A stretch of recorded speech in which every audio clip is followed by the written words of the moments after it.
the ship that scored first blood, the USS Enterprise. The Pacific theater of World War II is famous for many epic battles. From the surprise attack on Pearl Harbor to the shores of Okinawa, thousands of men on board mighty vessels clashed in a titanic struggle for supremacy. Known as the Big E, the USS Enterprise was at the forefront of the American war effort in the Pacific and participated in more battles than any other ship in that conflict. Throughout the history of the U.S. Navy, 8 ships have borne the name Enterprise. The 7th, designated CV-6, was the second of 3 Yorktown-class aircraft carriers. On May 12, 1938, the Enterprise was officially commissioned. The exact armament of the ship varied over the years, but at launch carried 8 5-inch guns, 4 quad 1.1-inch guns, and 24 50-caliber machine guns. Later in the ship's career, these would be supplemented or replaced by up to 50 20mm cannons and 11 quad 40mm cannons. Also protecting the Enterprise was 5 inches of armor plating at the waterline, 1.5-inch armored flight deck, and 4 inches at fire control centers. The USS Enterprise weighed in at 25,500 tons of displacement, with a length of 825 feet, a beam of 109.5 feet, and a 26-foot draft. It had a crew complement of around 2,200 men, though this did fluctuate as needed, with 96 aircraft, including fighters, dive bombers, and torpedo planes, though the number was usually around 80 to 90. The ship was propelled by 4 steam turbines that can generate up to 120,000 horsepower and could propel the ship at a top speed of 32.5 knots. A fuel capacity of 1.5 million gallons gave the Enterprise an operational range of 10,400 nautical miles at a cruising speed of 15 knots. Are you ready to command history's most iconic war vessels in epic naval battles? Welcome to World of Warships. It's a fully immersive naval experience where historical accuracy meets high-octane combat. This game features hundreds of vessels from the World Wars, as well as never-realized blueprints that are given new life in our virtual dockyards. Here's the best part. New content drops every month. Whether it's new ships, nations, cosmetics, or even ship classes, your gameplay always feels fresh. Every 30 days, it feels like a new game. One thing that kind of amazes me is the graphics. The realistic water, dynamic weather, and attention to detail kind of makes you forget you're actually not at sea. The community here is engaged and passionate, so join the in-game action, live streams, forums, Discord chats, even tournaments. This isn't just a game, it is a community. Me and the Simple History Squad will be playing this together on our community Discord server. Join us in battling for the high seas. What's your strategy? Whether you command destroyers, cruisers, battleship, aircraft carriers, or submarines, the choice is yours. Use the code WARSHIPS to get a huge starter pack, including a free ship after 15 battles, 500 doubloons, 2 million credits, 7 days of premium account time, and more. Click the link down below and join the action of World of Warships. It's not just a game, it's an immersive naval adventure. I'll see you on the high seas, captains. By 1940, tensions with the ever-expanding Empire of Japan were at a fever pitch, and the Enterprise was transferred to the outpost of Pearl Harbor in Hawaii. As part of the military buildup in the Pacific, the Enterprise spent much of 1941 ferrying Army Air Corps fighters to bases in Guam and Wake Island. On November 28, she left Pearl Harbor carrying a detachment of U.S. Marine pilots to Wake Island before returning to Hawaii on December 2. Just as the Enterprise was about to return home, events would unfold that changed the course of history. On December 7, 1941, Japanese aircraft launched a surprise attack on Pearl Harbor and other American installations. At sea at the time, the Enterprise as well as other American carriers were spared the devastation of the attack, though scout planes from the Enterprise did arrive in Hawaii during the attack and joined in the defense, while her other aircraft searched for the Japanese task force.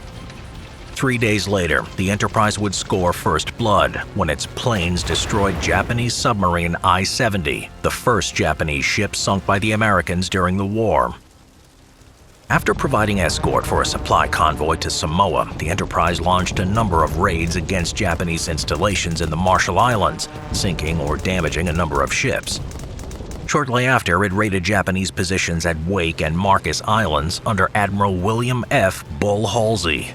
In April 1942, another Yorktown-class carrier, the USS Hornet, laden with U.S. Army B-25 bombers lashed to its deck, made its way towards the Japanese home islands. Their mission, to hit Tokyo in a surprise raid as payback for Pearl Harbor. With the Hornet's flight deck occupied, the Enterprise provided the combat air patrol that protected the task force. It was the Enterprise that first noticed a Japanese patrol boat, forcing the fleet to divert its course to avoid detection.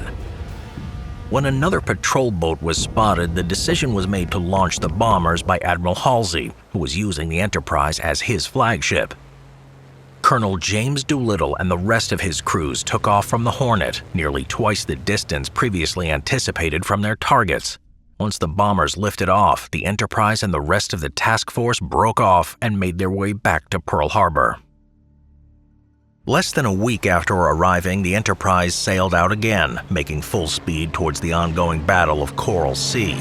There, other American carriers, including the Lexington and the Enterprise's sister ship Yorktown, were engaging the Japanese, though the Enterprise arrived too late for the battle and turned back. In May, preparations were made to blunt an expected Japanese thrust towards the strategically vital island of Midway. Joined by the Hornet and the Yorktown, along with supporting ships, the Enterprise engaged the Japanese fleet in one of the most decisive naval battles in history. At the Battle of Midway, planes from the Enterprise sank 2 Japanese carriers and helped in the sinking of a third. The Japanese would lose 4 carriers that day, though the Yorktown would also be sunk.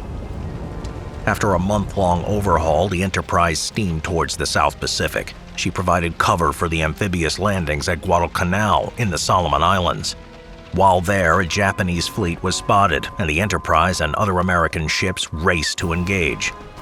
Between August 24 to 25, the Battle of the Eastern Solomons, the Japanese lost a light carrier, though the Enterprise received 3 bomb hits, killing 44 and wounding 75. Thanks to the capable damage control parties, the damage was contained and she was able to continue operations. Returning to Pearl for repairs, the Enterprise was back in action by that autumn and participated in the Battle of Santa Cruz on October 25th to the 27th. Once again damaged, she still remained afloat and took on planes from the sinking USS Hornet. In spite of its damage, the Enterprise was the last operational carrier in the Pacific Fleet. Repaired while underway, the Enterprise participated in the naval battle of Guadalcanal and the Battle of Rennell Island. In the spring of 1943, the Enterprise was outfitted with anti-torpedo blisters along the hull. Enterprise spent the rest of the year raiding Japanese installations, sinking many ships, and supporting numerous amphibious landings. In 1944, American forces invaded the Marianas, prompting the Japanese to attempt to disrupt operations. At the Battle of the Philippine Sea, pilots from the Enterprise, along with a number of other carriers, shot down hundreds of Japanese planes, crippling Japan's naval aviation for the rest of the war. The Enterprise then participated in the Battle of Leyte Gulf, the largest naval battle in history, where her aircraft struck at all 3 prongs of the Japanese effort to disrupt the landings at the Philippines. That winter, Enterprise was overhauled again, and her air crews were trained for night ops, making it the only ship capable of night operations.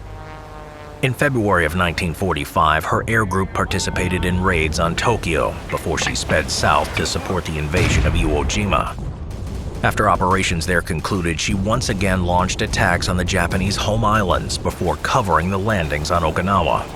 During this operation, Enterprise was crippled after being hit by a pair of kamikazes, the second of which caused the forward elevator to launch 400 feet into the air. This damage forced the Enterprise to return to port for repairs, and the war ended before she could return to action. Enterprise then spent the next few months ferrying servicemen back home from Pearl Harbor before being transferred to the Atlantic, where she also ferried personnel back from the war in Europe. With no longer any need for her service, the Enterprise was decommissioned in 1947. In spite of efforts to save the ship as a museum, funding proved insufficient, and in 1958 the Enterprise was scrapped. Over the course of her service, the Enterprise became the most decorated ship in American history, earning 20 battle stars, was the first aircraft carrier to earn the Presidential Unit Citation and the Naval Unit Commendation. Its air crews shot down 911 enemy planes and sunk 71 ships and damaged scores more. In spite of being scrapped, the Enterprise's legacy lived on. In 1961, another carrier, CVN-65, was commissioned, the world's first nuclear-powered aircraft carrier. It served until its decommissioning in 2017.